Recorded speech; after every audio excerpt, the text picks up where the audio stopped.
Welcome to the InCred Podcast.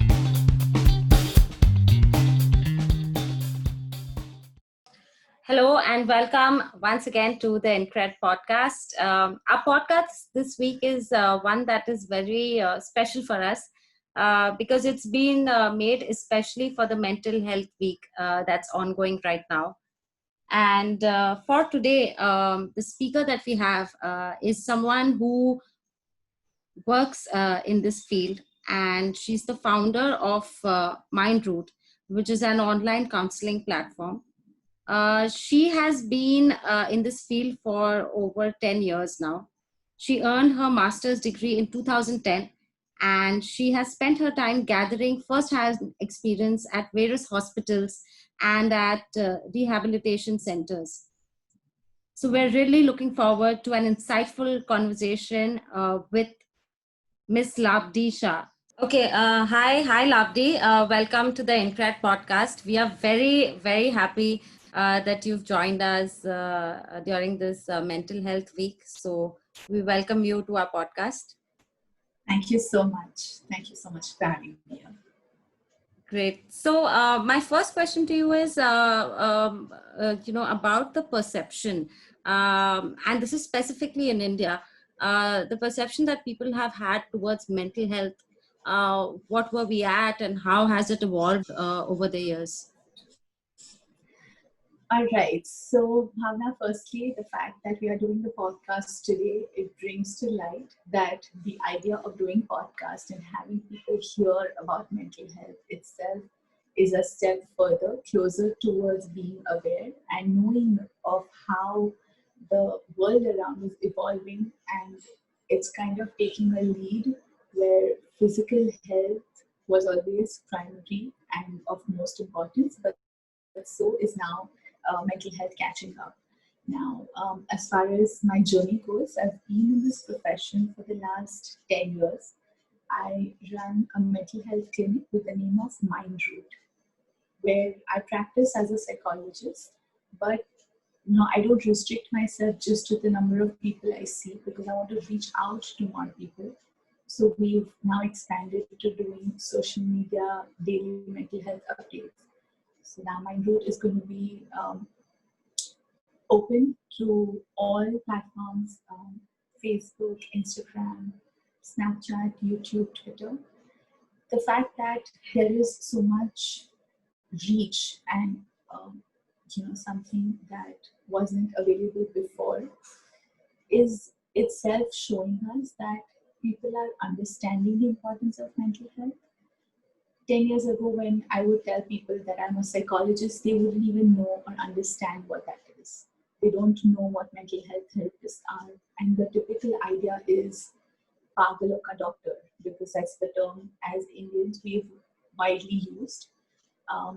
That kind of is a taboo, which is why people didn't reach out for help and support back then. Now, with the number of people following us, viewing the videos, you know that not everybody comes out and asks for help, but they are at least trying to understand that this is a concept which is no more alien. This is a concept that people in every household are discussing, talking about. And unfortunately, because of the death of Sushant Singh Rajput, it was highlighted even more because people understood that if mental health is not taken care of, then it can have really extreme consequences. So yes, there has been a huge shift from what we knew of mental health experts and the subject a while back compared to today. And we are still progressing. There has been a gap that has been bridged, but still not as efficiently as we should. I guess baby steps, one step at a time. That's so true, Labdhi. This brings me to a question just out of curiosity. Based on you have over a decade worth of experience, right, in working in this. Have you seen more instances of mental unrest amongst a particular age group, or it's usually been distributed, or is there's a special, not special, but a more frequently occurring age set in this? As far as my practice goes, we cater to all age groups. You know, young kids as old as 4, going up to senior citizens as old as 84. I have treated every age bracket. What we are seeing in this pandemic is that the more increase of mental health has been in age groups from 16 and above. This is predominantly because everybody has their different set of understanding how life would be. And because of the pandemic, since everybody is now in closed environments with, technically stuck with family that they don't want to be with all day long, or they haven't been used to. It's an environment which is giving them that no space to move out, getting them stuck into doing something differently than what they have been for so very many years is what is triggering the age group. But it typically depends how the environment is supporting, what is your threshold, what is your level of capacity of looking at yourself into the basic tips and tricks that you look after is what you can do. Hmm. And I was recently watching this documentary on Netflix. It's called The Social Dilemma. I don't Oh, know. yes. Yeah. So, Yes, absolutely. and one of the things that really stood out for me was the fact that they showed how social media impacts the younger lot, these tweens. Um, Especially for them, it does take a toll. And in your experience, or what's your take on the use of social media, especially for the younger audience, in terms of mental health? Should there be a Right. restriction? What's your Mm-hmm. So, in fact, just today I put up this post on Mind Root's Instagram page where we put how a bee is looked at differently from two individuals. Our composition as human beings are the same, but when you look at it from a person's point of view, that person is going to be scared, thinking of if the bee will sting me. Whereas a person B is thinking that, oh wow, this bee is going to give us honey and I'm going to add a flavor to my food. So in the same manner, it's how you see it, how your perception is. And that can be changed, but unless and until there is somebody keeping a check on how social media can be also helpful. Today, when I'm reaching out to thousands of people through my videos, it's happening only because of social media, and people are able to view and understand. Some have reached out to us only because they have seen our videos and they feel comfortable to talk to one. The idea of going to a mental health therapist is so scary in our society because it's not a concept that we've been taught from school. So if there is some friend who probably will suggest to an individual that why don't you seek help, the immediate reaction is, nahi, main pagal nahi hu. I don't need help. Yes. So Heard that. has evolved a lot, and which is why social media till a certain extent has also helped so much more than being harmful. Of course, when you overindulge in any form, whether it's food that can cause harm, whether it's exercise that can cause harm, so is social media. So it's no different. Until and unless you balance it right, it's only going to help. That's true. I think anything in moderation is not that bad an idea. Absolutely. So this brings me to my next question.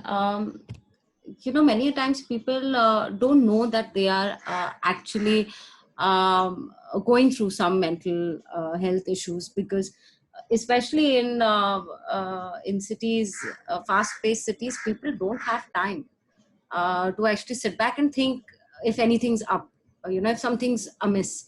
So what are the triggers that one can look for that would probably help one realize, or probably dig down whether they are actually facing any issues or it's just a passing phase? I think there's some fine line out there. What would be the triggers for something? Right, absolutely. I think it's a very important question because now people are having conversations discussing there are narratives of mental health, but they don't know there is no boundary to it, right? Yes. So yes. typically in a situation where a family is living together, if one has a fall, you are seeing an individual fall, getting hurt, and let's say that person cannot move the arm, so there is a fracture. So you can physically identify these things. Whereas with mental health, because it is inside, it's within a person's mind, it gets more tricky and difficult. What we usually tell everybody is make sure that you are very observant amongst your friends and family. When you are spending time, don't just spend time for the heck of it, for the sake of it. You have to spend time and make the most. You have to be mindful and enjoy that time. So, if you're eating a meal, because in a typical scenario, you are working from home right now, so your laptop is open, your iPad, your cell phone, there's constant email reading happening. And let's say if all of this is not there, there is TV. You're not eating and enjoying your food. Likewise, in mental health, no one size fits all. So I cannot give you a definite definition that these are the triggers and these are the red flags. But yes, when you have, let's say, an individual, a friend or a family member who is extremely social by nature, in a typical office scenario where a person is so joyful, bubbly, always smiling, interacting.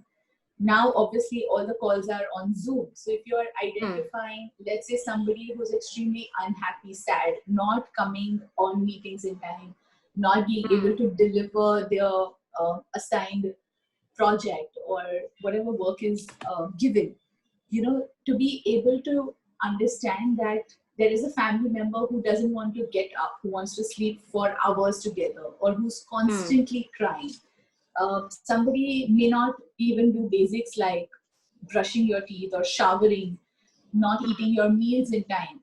These are very individual. So until and unless you don't know a close person enough to be able to know that this is their usual, and now what they're behaving is something different, whether it's high or low, both are problematic. So like you mentioned, too much of happiness is also a problem because that person is trying to cover up the actual emotions by smiling more, laughing more, or getting your attention away from the actual problem.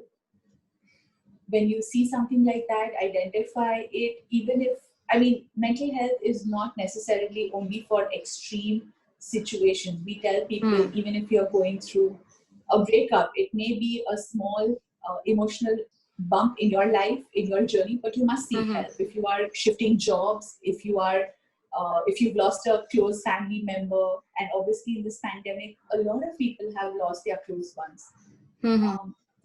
Every different situation, every episode in your life can have an impact on your mind, and if it's not taken care of, it can have a lasting effect, which could take you to extreme situations. So to avoid that, meet a mental health therapist so that you're able to unload all the troubles, emotional, mental, physical, and then you are able to move on further. The reason I compare it to servicing your electronics and not letting your phone battery die is because you're not waiting for it to crash completely. You will make sure that now and then when you see the battery going low, you recharge it. It's the same. When you have troubles, you make sure that you look at it, you fix it, and then the smooth ride ahead is easy. Right. That makes so much sense. And another thing I wanted to ask you, from the perspective of someone who is seeking out help, and I know of people who are okay talking to strangers, and then for some they find it better confiding in a friend. Right. But what do you think is the way to go about it? Like if somebody wants to seek help, is it the circle that should help, or they should directly approach someone professional? Right. So again, this is something that I am asked very frequently, even in the live sessions, chats that we have on our social media. People always ask me that we are in India and we are blessed in a way that we live in joint families, because the concept of moving out in your teenage years and starting your own life is not still a big part of the majority population. You know, maybe in cities there are people, but moreover, the concept of living with generations together. You know, some families have 4 and 5 generations and like 10 plus people living. Yeah. And you know, so many friends out there compared to abroad where nobody is really available for you until and unless it's a weekend and they want to party together. So we are definitely dressed in that sense with the social support, but at the same time we also have a lot of bias. So yes, as much as it is difficult to confide in a stranger, to go to a mental health therapist may be difficult, but then you have to be open with the idea that you're going to an expert who studied the science in depth for 7 or more years, because the minimum education we need is 7 years of studying the subject. Oh, okay. And then of course years of practice that goes into understanding how the world is evolving, how each person, even for us as therapists, there is a learning, because with what issues people had 10 years ago, they are not the same anymore. There is so much more in terms of social media exposure, you know, the acceptance of the world where every individual is working. So amongst the couples as well, you know, at work, when you see that divorces are common, people are open to walking out in an uncomfortable situation. This wasn't the case back then. What is important is, if you can talk to a friend, yes, talk to them, but the friend also has to be supportive enough to say that I'm glad you can confide in me, but I cannot provide a professional help to you. So if the friend is aware about mental health situations and how to reach out to a therapist, that friend should assist them that you're going through a problem and let me help you find a contact or reach out, or probably come with you for the first session, because there is still that taboo attached. So not everyone is comfortable meeting a therapist. So of course it's going to be a great boost to a friend who needs help when a close relative or friend is saying, I will come along as well. So predominantly, it depends on how the person dealing with the situation is open to the idea. But yes, it does help when, you know, there are conversations around mental health in the house, at school, at work, even amongst professionals. Let's say you're working in a organization. If the boss and the employee is going to be comfortable talking, to be able to say that today I'm not having a really good day, I am stressed out, there are things happening at home with wife, with parents, it's going to be an interaction both ways. So even there are days where the boss is not in the right frame of mind and is saying that, can we not do this meeting today, or can we not do this today and, you know, push it over tomorrow. This definitely helps. Right. So I think it's about transparency in that case. Absolutely. Just be transparent. That's so true. And so before we conclude our talk, you know, because of the pandemic, and luckily now things are opening up, people are going to work fairly more frequently. But this pandemic has definitely affected our way of thinking and has brought to light issues which people didn't have time to acknowledge earlier. So if you had to sort of, it's as good as sort of kickstarting life once again, right? Like once we start going back to work, once we start socializing again. Yes. What would be your tips?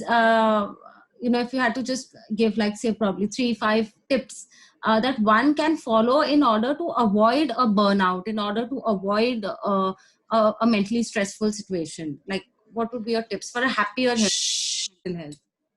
Sure. So one of the main things is that people these days are getting the burnout more so because they are missing out of the actual life they should be living.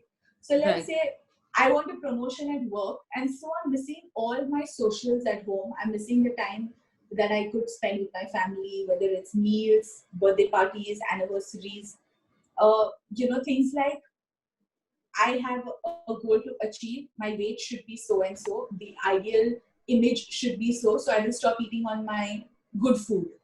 Or, these things have taken over, which is why the burnout is happening. Now, if you are able to live mindfully, to be able to accept that the normal people living out there are not everything that is portrayed on social media, because obviously you're going to show your best. You're not going to show your faults on social media, right? You're reaching out to the masses.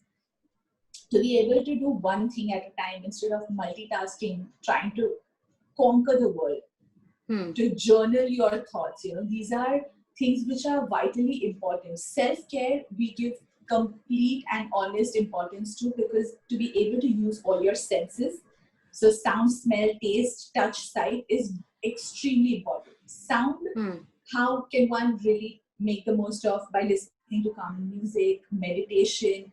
You have YouTube, so there are tons of natural sound, environmental friendly ones, guided meditation.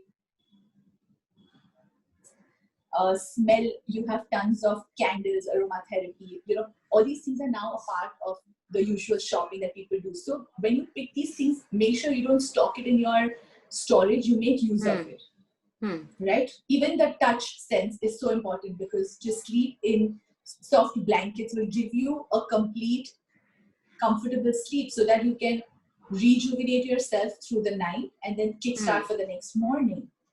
Comfortable clothes, to have enough time to shower and not just run in the morning. Make sure you take 10 minutes. Start your day with extreme kick. So even the sight, to be around pictures, to have lights that are comfortable for you, not very strong white lights, but warm dim lights. To have paints around, to be able to paint yourself, to pick up a hobby that you enjoy. And the sense of taste, where you're eating things that you like. You don't have to overindulge, but to have calming teas, to have food that makes your mind and body feel good is so vitally important. Then, of course, the physical self-care, where you're sleeping, doing yoga, stretching, exercising, resting, enough resting. Sometimes you're just waiting to exhaust yourself so much so that you can have a good sleep, but that is not important.